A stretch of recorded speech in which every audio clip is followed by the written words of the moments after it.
नमस्कार, मैं रवीश कुमार। बहुत बोलने वाले प्रधानमंत्री अगर चुप हो जाएं तो यह देश के लिए प्रश्न होना चाहिए कि इस चुप्पी की वजह क्या हो सकती है। यही अगस्त का महीना था, लेकिन साल था 2012, जब नहीं बोलने का आरोप झेलने वाले तत्कालीन प्रधानमंत्री मनमोहन सिंह ने कहा था, हजारों जवाबों से अच्छी है मेरी खामोशी, न जाने कितने सवालों की आबरू रखी। मुश्किल यह है कि प्रधानमंत्री मोदी मनमोहन सिंह का कहा हुआ यह शेर चुरा भी नहीं सकते, उन पर ही उल्टा पड़ जाएगा। यहां तो लगता है कि ट्रंप ने किसी के सीक्रेट की आबरू रख ली है, इसलिए उसे खामोश रहना पड़ रहा है। वरना 140 करोड़ की जनता के प्रधानमंत्री ट्रंप की धमकियों पर ट्रंप का नाम लेकर बोल नहीं पा रहे, साफ साफ आवाज नहीं निकल रही। इसे समझने का और क्या कारण हो सकता है? जिन महात्माओं ने ट्रंप के विजय के लिए हवन किया, उन्हें प्रधानमंत्री मोदी के लिए हवन करना चाहिए, ताकि उनमें शक्ति आए और वे ट्रंप की अपमानित करने वाली भाषा का विरोध कर सकें। अमेरिका ने 25% टैरिफ के ऊपर 25% की पेनाल्टी लगाकर भारत का सम्मान किया है या अपमान? अगर अपमान किया है, तब फिर भारत के प्रधानमंत्री को क्या करना चाहिए? बात केवल अपमान की नहीं है, टैरिफ डील का ना होना अमेरिका के साथ भारत की कूटनीति की भी नाकामी है। भारत के पास अभी भी 21 दिनों का समय है, लेकिन इतनी दोस्ती होने के बाद भी कूटनीति, विदेश नीति में महारत होने के तमाम दावों के बावजूद भारत डील क्यों नहीं कर पाया? इस सवाल को भी जरा टटोल कर देखिएगा, या फिर कोई और वजह रही है जिसे लेकर डील होनी ही नहीं थी। इस डील में केवल टैरिफ का मामला नहीं है, भारत को अपमानित करने का भी है। ट्रंप ने विदेश नीति के नाम पर तमाशा करने वालों का बताशा बना दिया है। 1 मिनट के लिए इस तस्वीर को ध्यान से देखिए। इनका सीना 56 इंच का नहीं है, 56 इंच का। और ना ही इनके लिए किसी ने नारे लगाए, देखो देखो कौन आया, शेर आया, शेर आया। यह लूला है, ब्राजील के राष्ट्रपति। इन्होंने ट्रंप को चैलेंज कर दिया है। लूला ने रॉयटर्स से कहा है कि वे ब्रिक्स के नेताओं से बात कर ट्रंप की टैरिफ नीति के खिलाफ साझा बयान जारी करना चाहते हैं।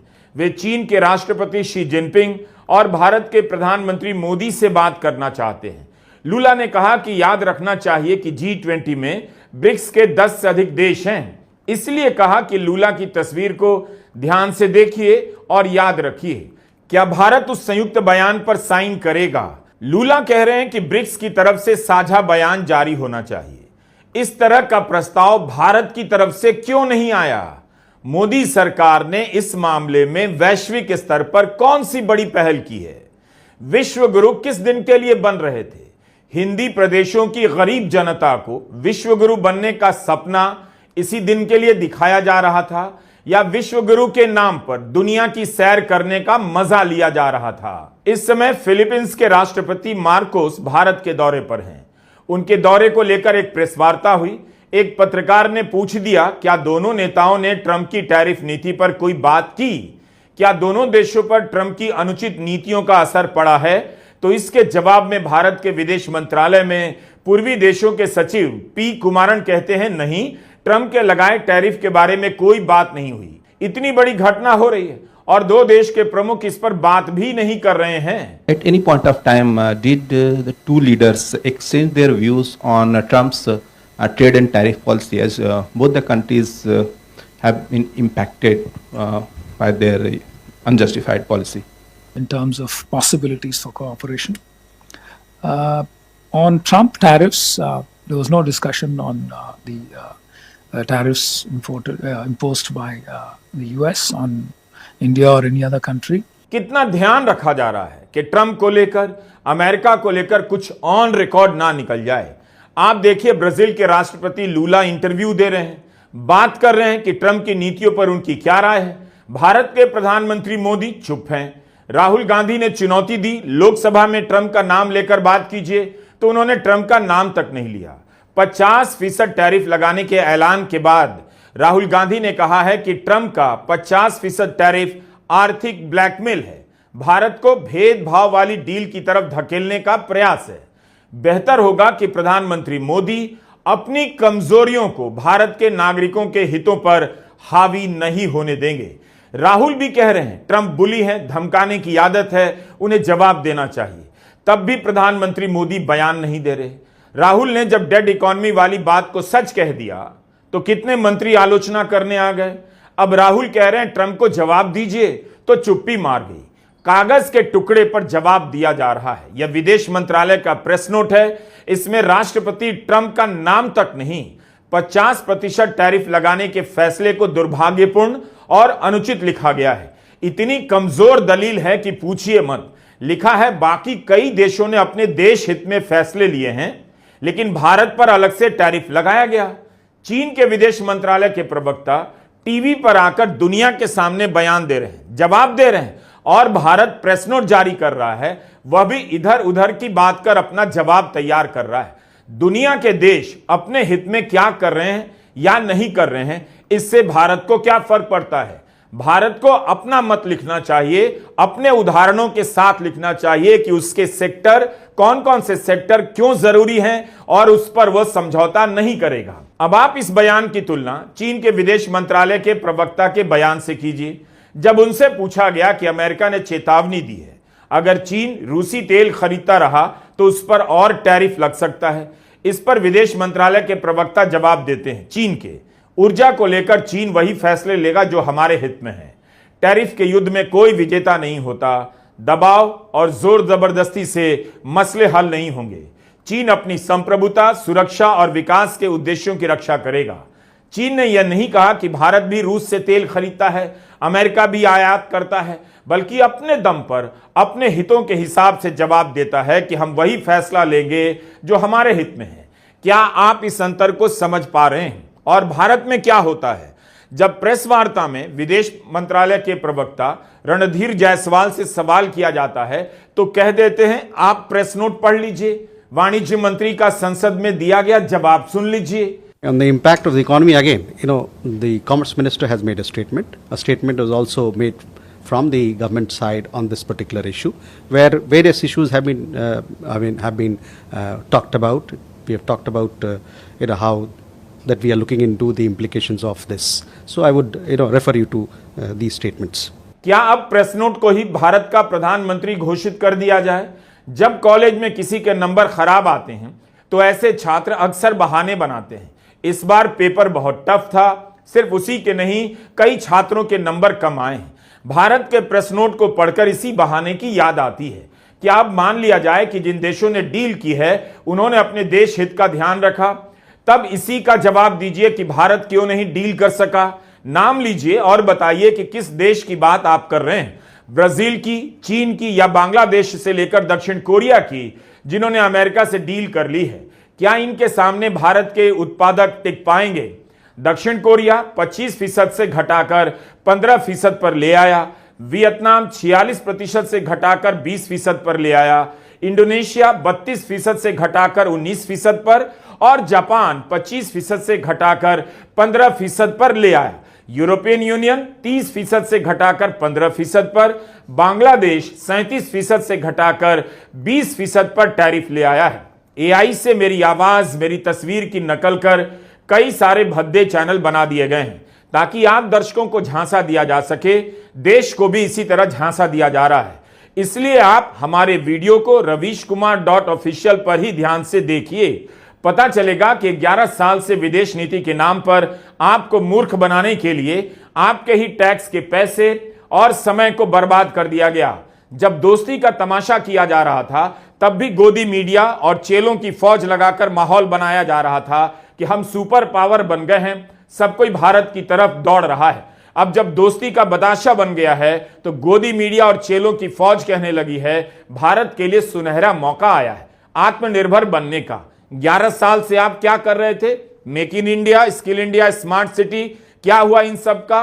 कोविड के समय मई 2020 में आत्मनिर्भर भारत लॉन्च हुआ और आत्मनिर्भर इतना हुआ कि जिस चीन के ऐप बैन कर रहे थे, फुलझड़ियों पर बैन लगा रहे थे, उसी से $100 अरब का आयात करने लगे।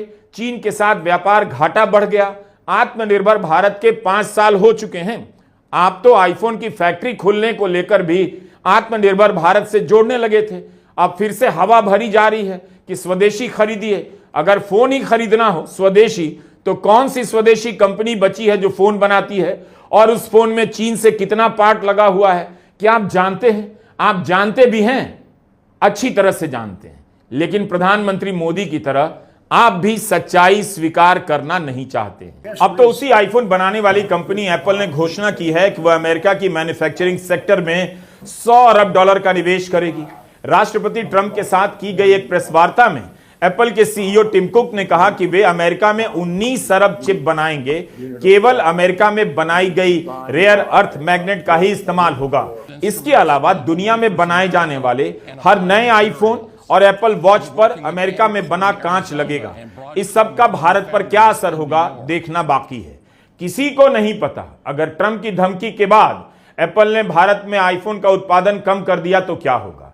जिस देश में 2 साल तक किसानों को लाठियों से पीटा गया, उनके रास्ते में कांटे बिछाए गए, कीलें गाड़ दी गईं, किसानों की बात करने वाले सत्यपाल मलिक को राज्यपाल होने के बाद भी अंतिम संस्कार के समय राजकीय सम्मान नहीं दिया गया, अब जब ट्रंप ने अपमान कर दिया है तो राजनीति की दुकान किसानों का नाम लेकर चमकाई जाने लगी है।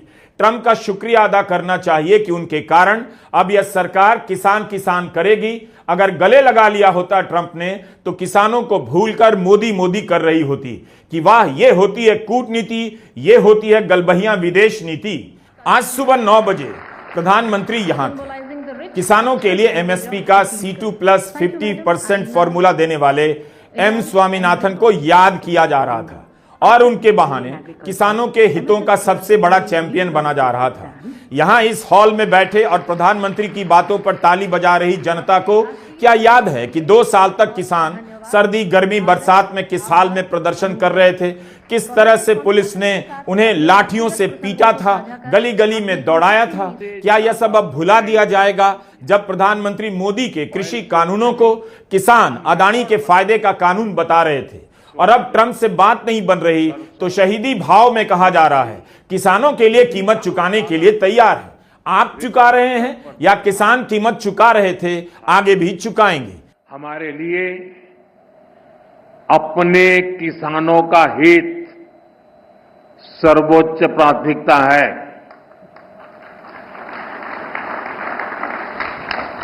भारत अपने किसानों के, पशुपालकों के और मछुआरे भाई बहनों के हितों के साथ कभी भी समझौता नहीं करेगा।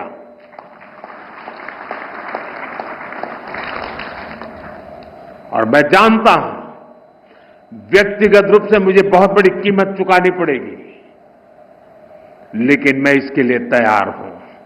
आज ही इंडियन एक्सप्रेस की खबर है, पिछले साल के जनवरी से जून के मुकाबले इस साल 49% अधिक आयात हुआ है।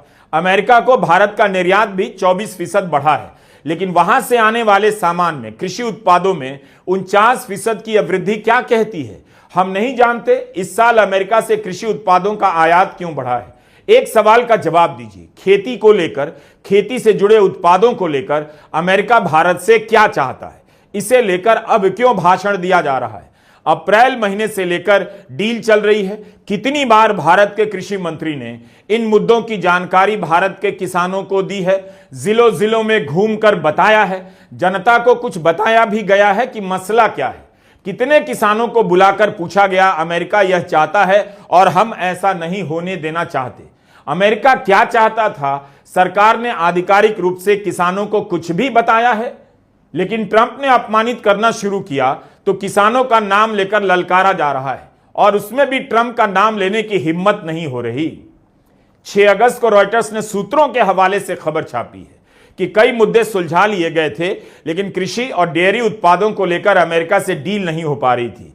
इस बीच ट्रंप ने बयान दे दिया कि डील होने वाली है, तो भारत के अधिकारियों को गलतफहमी हो गई कि ट्रंप इसके बाद 1 अगस्त से पहले ही डील की घोषणा कर देंगे, मगर उल्टा हो गया। टैरिफ और जुर्माने का ऐलान करने लगे। भारत को उम्मीद थी कि अमेरिका भारत से डील करेगा, लेकिन जापान से डील हो गई, दक्षिण कोरिया ने डील कर ली, EU और पाकिस्तान के साथ समझौता हो गया। यह सब रॉयटर्स ने लिखा है। तो सच्चाई क्या है? सच्चाई यह है कि भारत के किसानों का 2 साल तक लंबा आंदोलन चला। इसे देखते हुए किसी भी सरकार के लिए असंभव है कि वह भारत के डेयरी सेक्टर को अमेरिका के लिए खोल दे और लाखों किसानों की जिंदगी दांव पर